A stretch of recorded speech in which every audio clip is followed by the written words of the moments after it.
Вот еще один вопрос. Разъясните, в каких случаях полиция имеет право проверить документы, как себя вести. Ух, полиция и право — это очень хороший вопрос. Для себя поймите следующую вещь. Давайте, я вот буду говорить как есть, а не как по закону. Я вам буду говорить как есть по понятиям. Если вы один, а напротив вас находится два сотрудника полиции, как правило, они ходят по парам, то я не рекомендую вам качать права. Не рекомендую. Как бы вы юридически были не подкованы, пусть вы даже спецсубъект, то есть адвокат, или, допустим, член избирательной комиссии, а с такими людьми без санкций прокурора полиция не может абы что делать, все равно не рекомендую. Один против группы полицейских я вам не рекомендую права качать. Потому что эти люди могут и по беспределу пойти. Если вас несколько человек, и вы в общественном месте, вокруг вас камеры, есть шанс попадаться. Например, как-то сотрудники полиции пытались незаконно прервать пикет антивоенный в Горячем Ключе, около 5-й авеню торгового центра. Я туда подъехал, подошел. Во-первых, вокруг меня были люди. Во-вторых, на 5-м авеню висели камеры. В-третьих, в машине сидела моя жена и дочка. То есть я уже был не один, они за мной наблюдали. Я подошел, сотрудники полиции начали качать права и пытаться у меня проверить документы. Первое, что я сделал, спросил их, на каком основании, для чего им нужны мои документы. Проверить личность нет такого основания. Вообще все основания, по которым сотрудники полиции должны у вас требовать, не просить, требовать проверить документы, изложены в законе о полиции. Все их права и обязанности в законе о полиции. Не буду повторять, приведу вам ссылку на закон, но нужно понимать, что если они у вас берут документы, они начинают у вас, то есть первое, что они делают, это они ограничивают ваше конституционное право на свободу передвижения. Вы же не можете уйти, то есть сотрудник полиции у вас просит документы, а вы говорите: о, все, пока, и ушел. Ну, в принципе, вы можете это сделать. И вот если они за вами уже погонятся и начнут вас дергать, типа стой, применяя физическую силу или приказывать вам остановиться, они, собственно, не хотят, чтобы вы ушли, они ограничивают вашу свободу. Уточните у них. Так, немножко подушните, буквоедствуйте. Уточните у них: вы меня ограничите в праве на свободное передвижение? Пускай они вам скажут: да, в явном порядке мы вас ограничим, вы не можете уйти. Ого! То есть это они уже что? Ограничили ваше конституционное право на свободу передвижения. Отлично. Теперь вам важно зафиксировать начало процессуального момента, то есть уже идет бюрократическая процедура. Они применяют свою власть, ограничивая ваше право и свободу на передвижение. Уже началась бюрократическая процедура, процессуальное действие. Они зачем-то проверяют ваши документы. Ну, могут сказать: у нас есть ориентировка. Пускай они вам вежливо, всегда сотрудникам полиции нужно быть твердым, но очень вежливым, чтобы не попасть под ругался матом в общественном месте, мелкое хулиганство, и посадят вас на законных основаниях в тюрьму. Ну, в смысле, не в тюрьму, конечно, в камеру предварительного заключения, в обезьянник. Вежливо уточните у них, с какой целью вы хотите у меня проверить документы. Они вам скажут: с целью установления личности. Зачем? Следующий вопрос. Зачем вам нужно установить мою личность? Они вам, скорее всего, соврут и скажут: у нас есть ориентировка, что разыскивается человек, похожий на вас. Хорошо. В Конституции вам не обязательно знать, в каком пункте, но вы точно знаете, что есть это в Конституции. В Конституции прописано, что я могу ознакомливаться со всеми материалами, которые имеют ко мне отношение. Дайте почитать ориентировку. Они вам скажут, что ориентировка в отделе, сейчас проедем в отдел, там почитаешь. Ну, они там могут действительно себе переписывать какие-то ведомственные их, блокноты какие-то для служебного пользования, где они действительно вам могут не дать возможности это прочитать на законных основаниях, а бумажки распечатаны у них, скорее всего, не будет. Хорошо, тогда вы в этот момент делаете следующую вещь. Набираете, не спорьте с полицией, спорить с двумя сотрудниками, у которых по Макарову, бессмысленно. Надо действовать их оружием. И помните, время на вашей стороне. У них сроки, у них служба. А вам как раз потянуть их сроки, это их подставить под гнев руководства. Поэтому, когда они вам говорят, что они хотят вас проверить по ориентировке, как будто вы не можете носить поддельный паспорт, ну ладно, вы тут же на законных основаниях набираете 102 или телефон дежурной части. Я вам в каждом видео говорю, дежурная часть города, где вы живете, должна у вас быть на скоростном наборе. Телефон дежурного прокурора должен быть у вас на скоростном наборе. Телефон дежурной части вашего региона, там ГУВД Краснодарского края, Ростовской области, Республики Адыгея, должен быть у вас на скоростном наборе. Эти телефоны вы должны знать почти наизусть.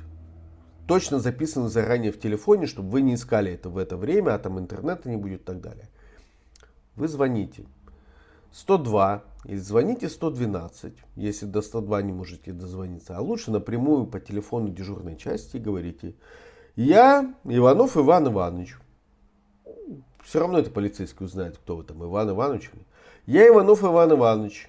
Вот передо мной два сотрудника. Бэдж номер такой-то, бейдж номер такой-то. Они часто бейджи не носят. Просто скажите: два сотрудника полиции.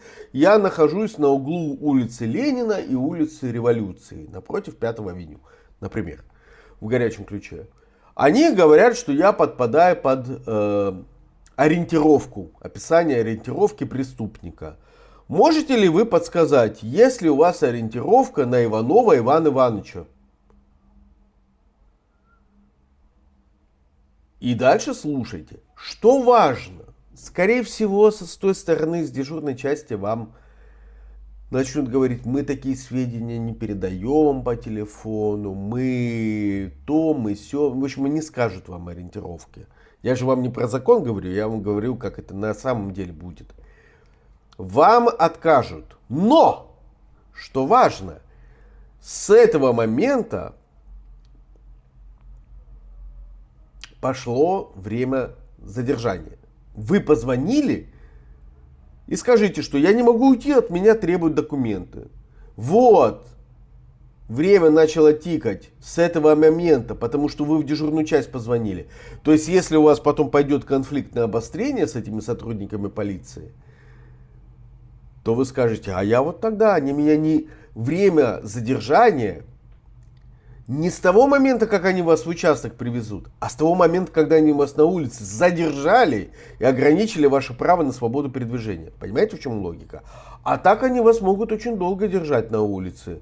Если особенно это общественное какое-то мероприятие, допустим, пикет, ну, как в моем случае, пикет одиночный был, или это будет, как, они, допустим, там где-то выехали в оцепление, или там вас в автозак посадили, у вас вот этот звонок в полицию, или в 112, или куда угодно, дежурному прокурору, это отсечка, с какого момента вас ограничивают в ваших законных правах.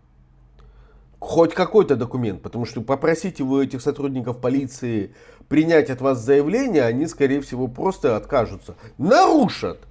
Сотрудник полиции при исполнении обязан у вас принимать документы. Заявление о правонарушении. Но они могут просто вот физически отказаться, брать в руку, и тем более они откажутся принимать это заявление с регистрацией по номеру КУСП. Но звонок-то пишется в дежурной части. И у вас на телефоне остается, что вы позвонили, и там есть, будет проверка, можно будут эти данные сопоставить. Можете позвонить по дежурному прокурору, пожаловаться на этих полицейских, но это будет обострение.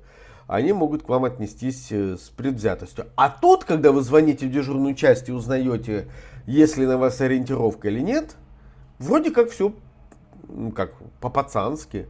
Они сказали, что на вас есть ориентировка, вы позвонили, спросили, какая есть ориентировка. Дальше, что я вам рекомендую. Если вы один, и рядом с вами два сотрудника полиции, а их, как правило, двое, или вы находитесь, допустим, несколько человек, но внутри отдела полиции, или внутри их какого-нибудь околотка в метро, я бы рекомендовал дать документы. Потому что могут по беспределу пойти. Могут пойти по беспределу, могут начать вас задерживать. Но не сразу дать. А перед этим попробовать проверить, насколько толстый лед. То есть, если вам после звонка в дежурную часть сотрудники полиции уже понимают, что они сами себя раскрыли, дежурный уже знает, что они у вас что-то требуют. Этой ориентировки, скорее всего, нет. То есть, скорее всего, ее нет, а вы проявили свои юридические знания. Вы позвонили в 102 или 112. Или еще хуже дежурному прокурору. Хуже для полицейских, лучше для вас. Вот если после этого от вас требуют, ну, может быть, сотрудники полиции просто неумные, а они продолжают от вас требовать паспорт, уточните, что в этой ориентировке, запишите себе где-то там на телефоне, а еще лучше с самого начала, как только к вам полицейский подошел, на одном из ваших телефонов включите диктофон, естественно, никому об этом не говоря. Вот. Потому что все нарушения полицейских, которые вы на диктофон запишете, вы потом продемонстрируете судье, и все эти сомнения, все эти нарушения процессуальные в вашу пользу будет трактоваться. На одном телефоне включили диктофон, а на втором телефоне, благо мы почти все по два телефона с собой носим, на втором телефоне записали, что же в этой ориентировке. Ага, в ориентировке высокий, 1,80 м примерно ростом, блондин, с длинными волосами, с бородой кучерявой, в костюме Деда Мороза. Сотрудник полиции вам продиктовал эту ориентировку. Он же должен ее знать, иначе как же вы под нее подпадаете? Он же должен, обязан ее знать, чтобы вас проверить по документам, что вы вот по этой ориентировке. А вы явно не похожи на Деда Мороза. Ну, я, по крайней мере, не похож. Если основанием для проверки ваших документов является привлечение вас к административной ответственности, например, ругались матом в общественном месте, распивали алкогольные напитки, нарушали общественный порядок, допустим, нарушили закон о проведении митингов. Ого! То есть они у вас документы хотят получить для того, чтобы начать составлять по вам материал. Например, для чего? Чтобы привлечь вас к административной ответственности или к уголовной, ну, если вы что-то плохое, совсем плохое сделали. Замечательно, все, не спорьте. Ну, как бы, если они захотят, они вас и газом зальют, и наручники на вас оденут, и потом доказывайте, что вы 19.3. Будьте вежливы, но собирайте все эти... Время вы потеряете, увы. Ну, такова страна. Но собирайте от них все их показания на диктофон. Ага, вы говорите, что я ругался матом. Спросите, где, когда, все. И хорошо говорите, да, я согласен, давайте, составляйте на меня материал. Сделайте так, чтобы им было выгодно вас отпустить. Скажите, да, вы считаете, что я ругался матом? Хорошо, я готов дать объяснение. Дайте листик бумажки и ручку, я готов дать объяснение.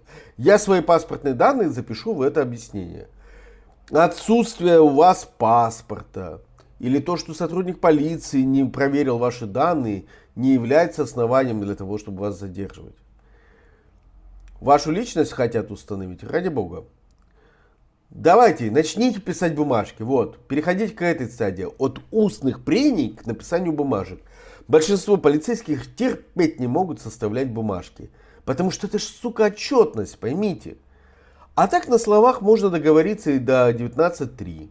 Они, собственно, на вас это и хотят повесить. Спровоцировать вас на арестную статью, чтобы вас в обезьянник закрыть, а потом уже с вами можно сделать все, что хочешь, когда вы там посидите.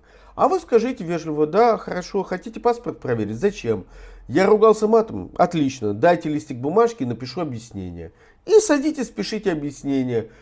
начальнику ОМВД России по городу Горячий Ключ, или там в Рио исполняющему обязанности, там, не знаю, Петухову, не помню, как его зовут. Объяснение. Я Иванов Иван Иванович, паспорт вы еще не показали. Я Иванов Иван Иванович, находясь там-то, там-то, в такое-то, такое-то время. Вы же спросили у полицейских, когда вы ругались матом? У любого правонарушения должно быть место, время и тот, кто его совершил. Что, где, когда. Кто, где, когда. Кто, что, где и когда. 4. Кто вы, что ругались матом, где место и когда время. Вот вы эти 4 составляющие пишите в объяснении, что меня обвиняют в том, что я вот там-то, тогда-то совершал то-то, то-то, что нарушает там действующее законодательство. А вы пишете, я в это время находился там-то, там-то, там-то, там-то, делал то-то, то-то, то-то, то-то, что могут подтвердить. Но если вдруг вы даже не захотите, вы пишете. Я Иванов Иван Иванович, мне вменяют то-то, то-то, я ругался матом. Или не исполнил законное требование сотрудника полиции, которое заключалось в том, что я должен предоставить сотруднику полиции свой паспорт для установления моей личности. Точка. Сотрудник полиции не объяснил, не обосновал законность своего требования, но потребовал от меня объяснений, которые я даю вот в этом объяснении. Статья 51 Конституции Российской Федерации мне не была разъяснена. А вы должны получить разъяснение по 51 статье Конституции до составления каких-то документов. Объяснение — это вы даете показания на себя. Если вам до объяснения не дали разъяснение 51 статьи, все, процедура нарушена. Поэтому все пишите как есть. Ни один сотрудник полиции добровольно не вспомнит про 51 статью Конституции. Они считают ее рудиментом ненужным. Поэтому в объяснении все письменно написали, сфотографировали. Один телефон у вас диктофон пишет, на второй телефон сфотографировали это объяснение, где написано: я Иванов Иван Иванович дал это объяснение. Сколько сейчас? 12:41. 19 февраля. В каком месте? Город Горячий Ключ, например. Подписали, сфотографировали, отдали сотруднику полиции. Все, вот мое объяснение. А там написано: статья 51 Конституции мне не была разъяснена, но я пользуюсь этой статьей, отказываюсь давать показания. И отдайте сотруднику полиции. Посмотрите, нужно ли ему после этого будет у вас проверять паспорт. Ну, если он совсем захочет пойти на рожон, звоните в дежурную часть на улице. Старайтесь не попадать в отдел полиции, вовнутрь. Там с вами могут делать все, что угодно. Они на своей территории, там им стены помогают. Поэтому с улицы, пока вас ни в какой автозак не засунули, пока у вас телефон не отобрали, с улицы звоните дежурному прокурору или в дежурную часть ГУВД Республики, области, края. И говорите: я такой-то, такой-то, находился там-то, там-то. От меня требует паспорт для того, чтобы меня привлечь по 19.3. Законность требований мне не разъяснили. Потому что в 19.3 написано: неисполнение законного требования сотрудника полиции. Полицейский может вас заставить делать Q. Но это незаконное требование. Полицейский обязан вам разъяснить, что его требование законно. Как? Открыть статью Закона о полиции, где четко прописаны права и обязанности гражданина и права и обязанности сотрудника полиции. Если чего-то, что от вас требует сотрудник полиции, нету в законе о полиции, значит это требование незаконно. Паспорт сотруднику полиции нужен для чего? Чтобы установить вашу личность и что? Привлечь вас к ответственности.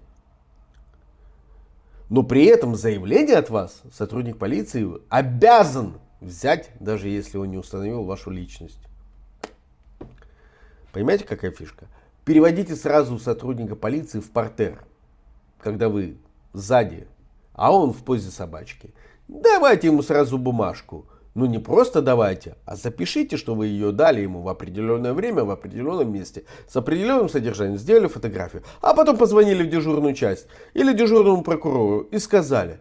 И вот в этот момент, когда вы сказали дежурному прокурору или в дежурной части ГУВД, что вас вот эти чуваки, с эти ППСники, с этими бейджами пытаются по беспределу закрыть, по 19.3 или по мелкому хулиганству, в 99 случаях процентов сотрудники полиции теряют к вам всякий интерес. Вы слишком для них знающий.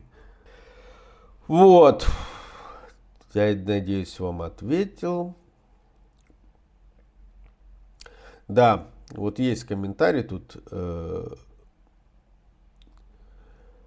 Старайтесь сделать таким образом, чтобы вы не попали в отдел полиции и чтобы вы не попали в обезьянник. Но все равно из раза в раз я вам буду повторять. От сумы, от тюрьмы в России не зарекается. Поэтому заранее найдите несколько адвокатов по уголовному праву, по гражданскому административному праву. В идеале у вас должно быть в телефоне записано 5 адвокатов. Никто не застрахован от того, что придется обращаться к адвокатам. Значит, в телефоне у вас записано 5 адвокатов и несколько телефонов правозащитных организаций, куда вы тоже можете обращаться.